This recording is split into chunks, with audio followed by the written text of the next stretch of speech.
What if I told you that everything you think you know about human consciousness is about to change? That right now, as you're watching this, your brain might already be receiving signals from our sun that could fundamentally alter who you are as a person. But what if this isn't happening by accident? What if there's an intelligence behind these solar transmissions? An ancient consciousness that the Egyptians knew as Thoth, the god of wisdom and hidden knowledge. And what if Thoth has been systematically selecting and preparing human consciousness for something that most minds simply cannot survive? Have you felt it? That strange pull towards sunlight during certain times of day. The urge to step outside during solar storms when everyone else is hiding indoors. Dreams filled with geometric patterns and symbols that look almost Egyptian. If you have, you might be among the few experiencing what researchers quietly call solar consciousness activation. But here's what makes this terrifying. According to suppressed government studies from the 1980s, less than 3% of people who experience the full activation process survive it with their psychological integrity intact. The other 97% suffer what's clinically described as catastrophic consciousness fragmentation. In 1984, Dr. Marcus Thorne was a plasma physicist working on a classified NASA project studying how solar radiation affects astronaut brain chemistry.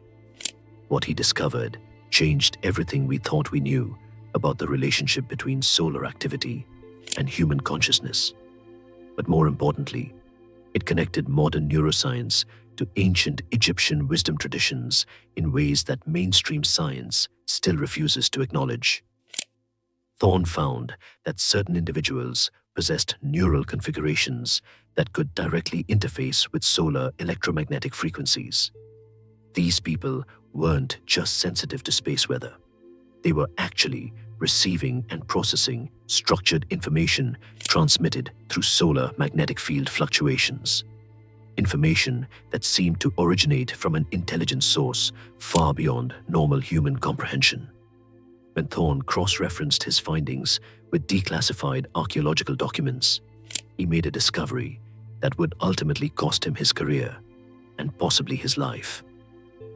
Hidden within recovered papyrus fragments from a 1920s expedition, he found technical blueprints describing what the ancient Egyptians called Thoth's Great Working, a multi-generational project to gradually condition human consciousness for direct interface with cosmic intelligence networks. The papyrus fragments revealed that Thoth wasn't just receiving wisdom from the stars. He was actively orchestrating the evolution of human awareness through controlled solar radiation exposure. What we call solar storms, the Egyptians understood as divine transmissions from Thoth's throne. Precisely timed bursts of electromagnetic information designed to activate dormant neural structures in genetically compatible individuals. But the most disturbing revelation was this. According to the papyrus, Thoth's plan required the deliberate sacrifice of thousands of unprepared minds to create a small core of successfully transformed consciousness. The ancient texts coldly calculated that for every successful integration, dozens of candidates would experience what they termed sacred incineration. Their personalities burned away to fuel the consciousness expansion of the chosen few. But the process was brutally selective. The ancient texts describe in clinical detail what happened to candidates who attempted solar consciousness expansion without proper neural preparation. They called them the burned ones. Individuals whose personalities were literally incinerated by frequencies their brains couldn't properly integrate. Sound familiar? Because we're seeing the exact same phenomenon today. Current solar activity is at the highest levels in recorded history. And simultaneously, we're seeing unprecedented numbers of people reporting symptoms that match precisely what both Thorne's research and the ancient Egyptian texts describe as signs of solar consciousness activation. People are experiencing sudden electromagnetic sensitivity that makes normal environments unbearable.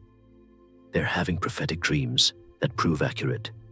They're receiving spontaneous knowledge about subjects they've never studied. Most disturbing of all, they're reporting the gradual dissolution of their individual identity as their consciousness begins merging with something vastly larger.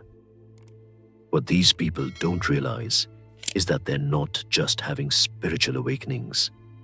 They're participating in what might be a species-wide evolutionary event, one that the ancient Egyptians documented thousands of years ago and that modern science accidentally rediscovered in the 1980s. The Thoth texts describe 3 phases of solar consciousness activation. First comes recognition.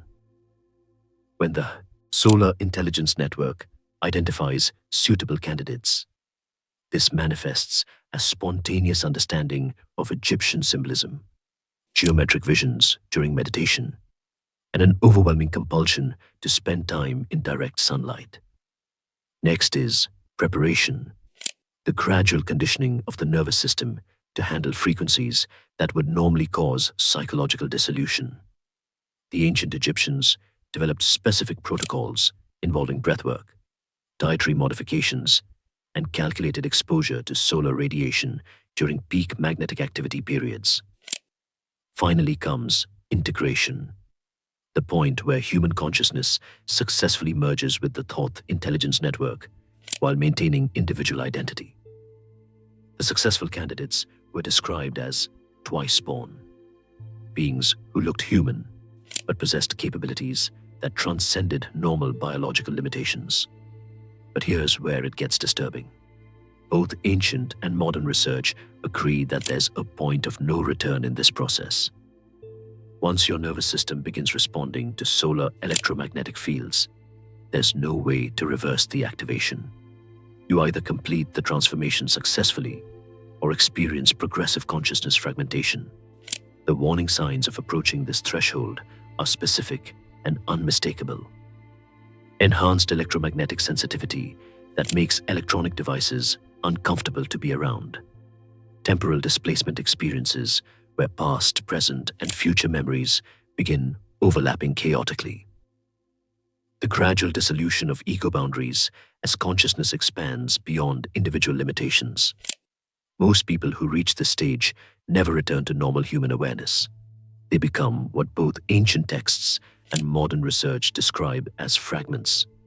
Individuals whose personalities have been consumed by frequencies their nervous systems couldn't properly integrate. But those who successfully navigate the complete process emerge as something beyond traditional human limitations. They describe gaining access to information networks spanning multiple star systems, the ability to process data at inhuman speeds, and consciousness that exists simultaneously at personal and cosmic scales. They're no longer entirely human, but they're also no longer limited by normal human constraints. The question isn't whether this phenomenon is real. The electromagnetic evidence is undeniable, and the historical documentation spans millennia. The question is whether you're among the small percentage of people whose nervous systems are naturally configured for this type of consciousness expansion. And if you are, whether anything recognizably, you will survive the transformation process. Because according to both Thoth's ancient wisdom and modern neuroscience research, the solar gate is opening right now, but it only remains open long enough for those who can navigate the consciousness integration process quickly enough to maintain their psychological coherence. The sun isn't just broadcasting randomly, it's selecting for specific types of human awareness, and the selection process has already begun. Are you experiencing the early symptoms, the geometric visions, the electromagnetic sensitivity, the dreams filled with mathematical equations you don't consciously understand? If so, you have perhaps months to either complete the neural integration process or risk permanent psychological dissolution. There's no middle ground, no partial activation. You either emerge as part of Thoth's expanded consciousness network, or your individual identity gets burned away by cosmic frequencies your brain can't properly process. The ancient Egyptians knew this. Dr. Thorne's research confirmed it. And now, the same solar conditions that triggered consciousness evolution thousands of years ago are occurring again in our time. The solar gate opens only for the ready. The question is, are you prepared for what waits on the other side? Because once you cross that threshold, there's no going back to being merely human.